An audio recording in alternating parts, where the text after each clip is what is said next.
Support aku ya dengan cara klik subscribe dan nyalain lonceng belnya supaya aku tetap semangat bikin konten baru yang inspiratif dan menyenangkan. Bismillahirrahmanirrahim. Assalamualaikum warahmatullahi wabarakatuh.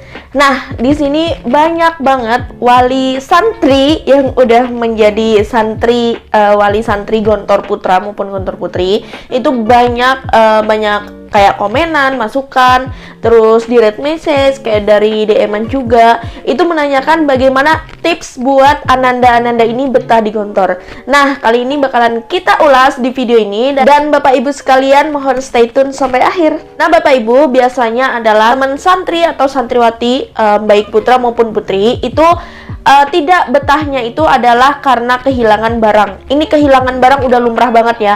Mau di pondok Gontor atau semua pondok itu pasti kehilangan barang. Dan itu pasti ya. Saya nggak bisa jamin kalau misalkan itu kita nggak kehilangan barang satupun, itu nggak bisa jamin karena emang pasti kehilangan barang itu pasti. Entah lupa naruh, ceroboh dan lain sebagainya. Karena di usia anak-anak santri-santriwati yang seumur segitu. Cara meminimalisir untuk penghilangan barang tersebut, karena memang Bapak Ibu sekalian ini pasti, ayah bunda sekalian ini pasti kan ya dikeluhkan oleh kehilangan barang seperti baju putihnya hilang ataupun misalkan kaos kaki hilang dan lain sebagainya. Nah, Bapak Ibu sekalian, ayah bunda sekalian bisa untuk memberi pengertian kepada ananda-ananda baik yang santri ataupun santriwati, baik putra maupun putri, untuk lebih menjaga barang-barangnya dan menamai di setiap barang-barangnya. Jadi ananda sekalian, putra-putri sekalian, ayah bunda bekali untuk membawa spidol. Jadi spidol bisa menamai di setiap barang ananda sekalian, seperti itu.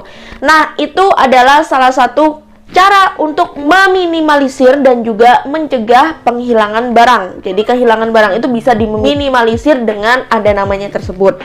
Nah, step yang kedua yaitu otomatis ayah bunda juga memberi pengertian kepada ananda-ananda sekalian, santri-santriwati sekalian, bahwasannya untuk menjaga barang-barangnya dan tidak ceroboh. Misalkan ananda-ananda sekalian itu membawa tas sendal. Nah, membawa tas sendal itu terus kemudian sendalnya harus dimasukkan ke tas sendal tersebut. Nah, pada saat masuk ke dalam rayon, otomatis sandal tersebut harus dimasukkan ke dalam kotak sandal. Nah, itu pokoknya peraturan-peraturan yang udah ada harus ditepati supaya barang tidak hilang. Nah, kalau misalkan sandalnya itu masih kayak berjajaran di depan rayon, otomatis sandal tersebut bisa digunakan oleh teman-teman lainnya yang mungkin keburu-buru untuk pergi kemana, kayak gitu bisa jadi. Nah, kemudian tas sandal itu tadi yang cerita saya ini, permisalan saya ini, tas sandal itu tadi misalkan naruh harus di lemari ananda-ananda sekalian. Jadi naruh tas sandal itu nggak sembarangan, karena kunci barang itu tidak hilang adalah ananda-ananda sekalian tidak boleh ceroboh, tidak boleh lalai meletakkan barangnya di mana dan meletakkan barangnya sesuai pada tempatnya. Seperti itu ya, ya bunda. Jadi tas sandal itu harus dimasukkan ke dalam lemarinya ananda, jangan lemari temennya juga. Jangan juga kayak berserakan di tempat manapun itu juga nggak bikin ceroboh juga. Nah, yang selanjutnya yaitu yang nomor 2, biasanya ananda tidak betah terhadap teman-teman lingkungannya, baik di rayon, kelas maupun di acara-acara seperti muhadharah ataupun pramuka. Mungkin ada yang seperti itu. Tapi gimana cara ayah bunda menyikapinya? Jadi ananda bisa diajarkan untuk lebih kayak legowo. Jadi kita itu di pondok itu kan kita berbagai macam ras, suku juga kan ya. Kalau agama ya pasti satu agama.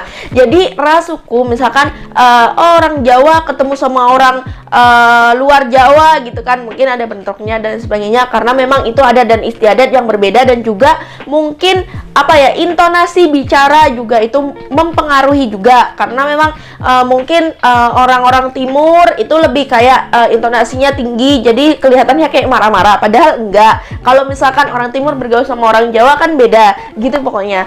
Nah, itu ayah bunda mohon untuk kayak memberikan pengertian kepada ananda sekalian bahwasannya memang di Gontor itu berbagai macam suku, ras, semuanya bergabung dan harus menyeselarakan itu semua. Jadi ananda-ananda sekalian memang harus mengerti di umur yang segitu ya, harus mengerti, harus bisa bergaul juga, karena memang kita hidup di lingkungan yang banyak gitu loh, di lingkungan pondok yang mana itu pasti bersosialisasi seperti itu.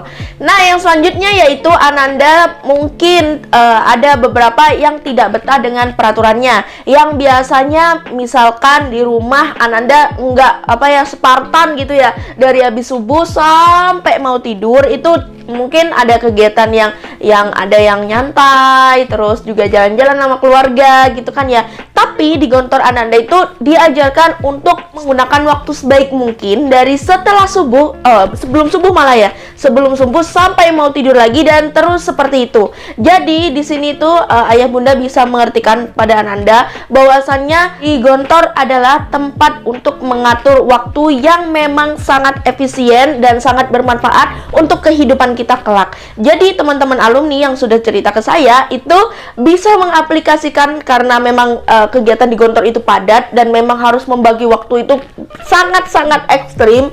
Nah, disinilah kita diajarkan untuk bisa membagi waktu dan juga bisa mengambil pekerjaan yang emang kita harus lakukan. Nah, di sini ayah bunda bisa menasehati, bisa memberi masukan, bisa memberi wejangan kalau misalkan anak-anak Ananda sekalian ini apabila di Gontor itu harus membagi waktu dengan sebisa mungkin dan meminimalisir waktu yang tidak penting untuk tidak usah dikerjakan gitu. Jadi mengerjakan waktu-waktu yang penting gitu.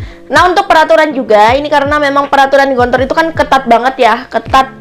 Udah ini juga udah semuanya udah kesebar ya, tahu kalau misalkan di Gontor itu ketat peraturannya. Tapi itu juga melatih mentalnya Ananda sekalian untuk nanti kalau misalkan udah kemudian hari lulus dari Gontor itu untuk bisa berjuang di dunia luar seperti itu.